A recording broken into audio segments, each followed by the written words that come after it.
Assalamualaikum warahmatullahi wabarakatuh. Apa kabar sahabat semua, teman-teman semua yang menonton semua ya.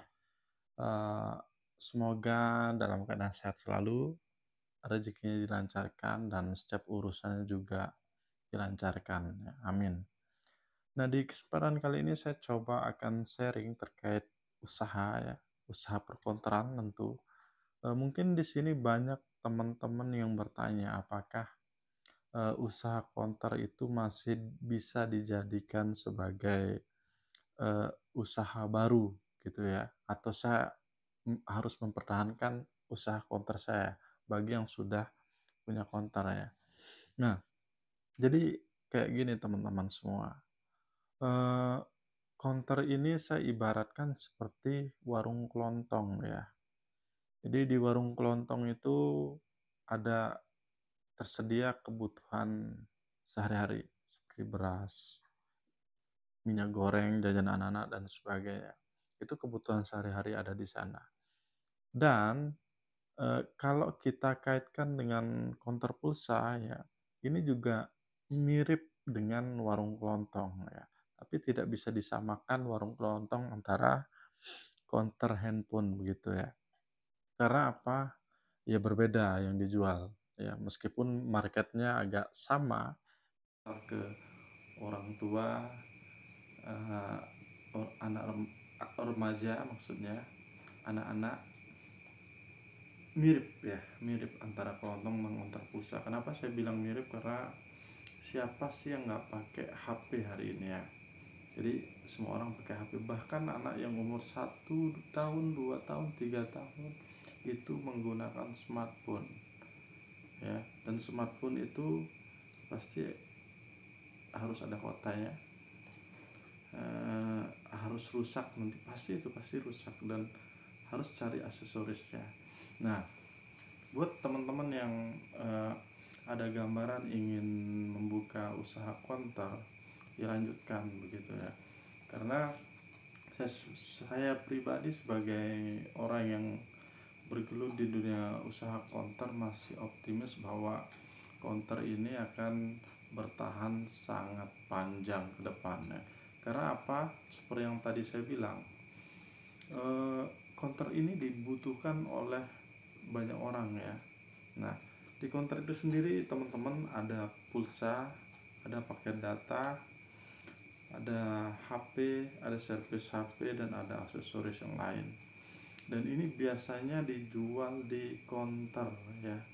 Kalau di warung kelontong mungkin ada, cuma paling yang ada di sana hanya pulsa atau token listrik begitu.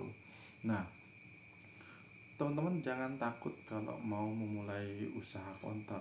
Mulai saja nggak apa-apa. Karena ke depan konter ini akan tetap dibutuhkan. Sama juga seperti bengkel motor ya. Semakin hari pengguna motor semakin banyak. Semakin hari pengguna HP itu semakin banyak. Angka kelahiran itu tetap tumbuh, berkembang, semakin hari semakin banyak, dan nanti dia pasti akan pakai HP karena HP sekarang adalah kebutuhan kayak gitu ya.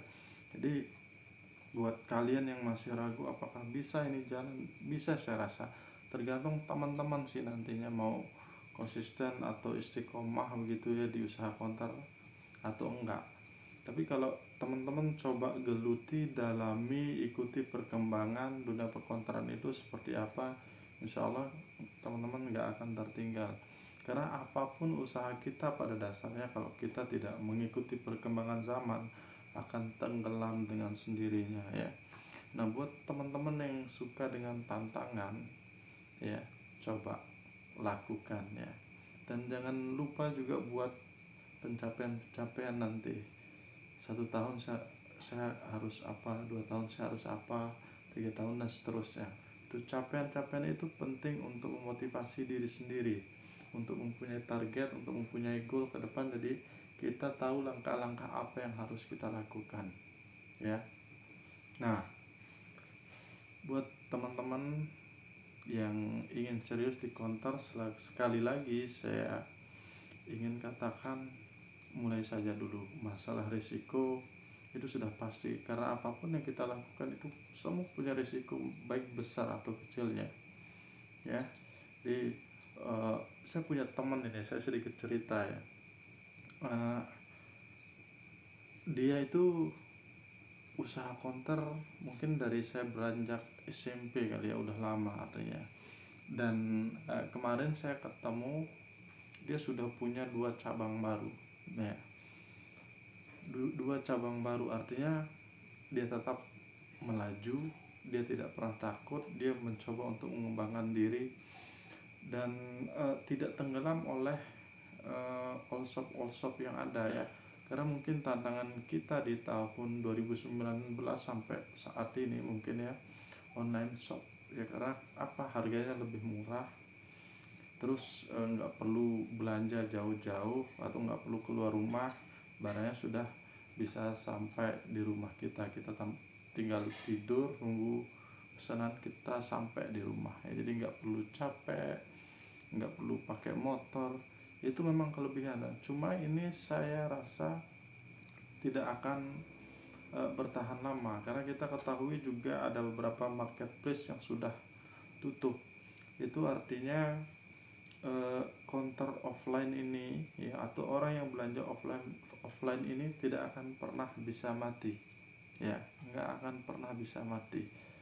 Jadi buat kalian yang mau serius untuk mendirikan counter atau mulai usaha counter, coba bismillah, lakukan, punya niat yang tulus. Ingat, ketika mempunyai penghasilan yang sesuai dengan harapan teman-teman, jangan lupa sama keluarga yang pernah mendukung usaha teman-teman. Karena bagaimanapun gak ada orang yang sukses berjalan sendiri, tapi orang sukses itu dia didukung oleh banyak orang ya. Dan orang-orang baik itu jangan sampai dilupakan jasanya ya.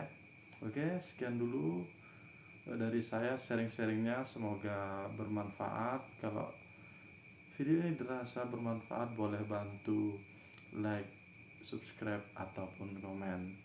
Terima kasih. Assalamualaikum warahmatullahi wabarakatuh.